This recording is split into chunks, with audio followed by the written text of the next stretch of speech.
Assalamualaikum warahmatullahi wabarakatuh. Perkenalkan, nama saya Lutfiana Putri Damirahadi, NIM 60700124000091. Pada kesempatan ini, saya akan mempresentasikan hasil pengerjaan asesmen 2 dasar ilmu data mengenai fraud detection menggunakan algoritma Knr-Snakebot atau KNN. Langkah pertama adalah load library. Di sini saya mengimpor library yang dibutuhkan, antara lain Pandas dan NumPy untuk pengolahan data, Matplotlib dan Seaborn untuk visualisasi, Skitlearn untuk preprocessing, modeling, dan evaluasi, serta library dari Google Colab untuk menghubungkan Google Drive. Selanjutnya, saya melakukan load dataset dari Google Drive menggunakan pd-read.csv. Dataset yang digunakan adalah credit card CSV. Setelah dimuat, dataset ini memiliki 284.807 baris dan 31 kolom. Kolom kelas digunakan sebagai label, di mana nilai 0 untuk transaksi normal dan nilai 1 untuk transaksi fraud. Kemudian, saya membuat visualisasi distribusi data menggunakan diagram batang. Dari grafik ini terlihat bahwa jumlah transaksi normal jauh lebih banyak dibandingkan transaksi fraud, sehingga dataset ini termasuk imbalance data atau data tidak seimbang. Selanjutnya, masuk ke tahap preprocessing. Ada 3 langkah yang saya lakukan. Pertama, pemisahan fitur dan label. Fitur X saya ambil dari kolom indeks 1 sampai 28 menggunakan df kolom 1 sampai 29. Dan label Y dari kolom kelas.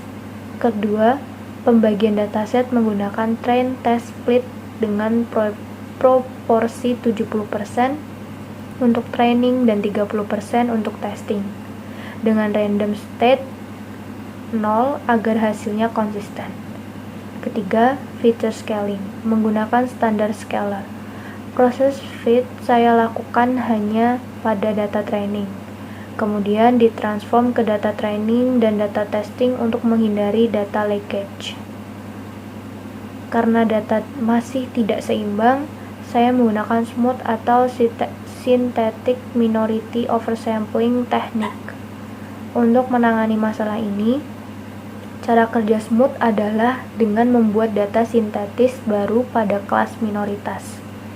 Dalam hal ini, kelas fraud, smooth tidak sekedar menduplikasi data yang sudah ada, melainkan membuat data baru dengan cara menginterpolasi antara satu sampel fraud dengan tetangga-tetangga terdekatnya, sehingga data yang dihasilkan tetap memiliki karakteristik yang mirip dengan data fraud asli, namun lebih bervariasi.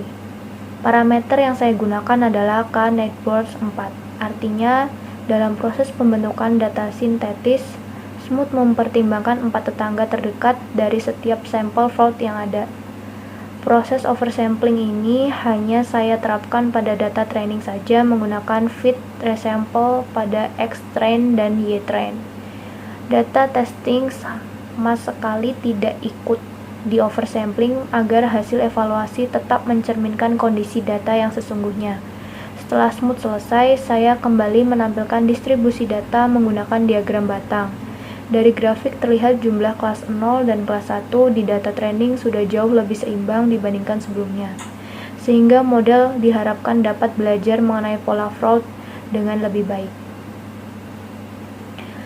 Tahap berikutnya adalah hyperparameter optimization menggunakan grid search CF. Parameter yang saya uji adalah weight dengan nilai distance and network dengan nilai 3 dan 5, serta metrik Euclidean untuk scoring. Saya menggunakan recall dengan cross validation 5-fold dan repeat true agar model otomatis dilatih ulang menggunakan parameter terbaik setelah pencarian selesai. Model kemudian dilatih menggunakan data hasil smooth, yaitu X-smooth dan Y-smooth.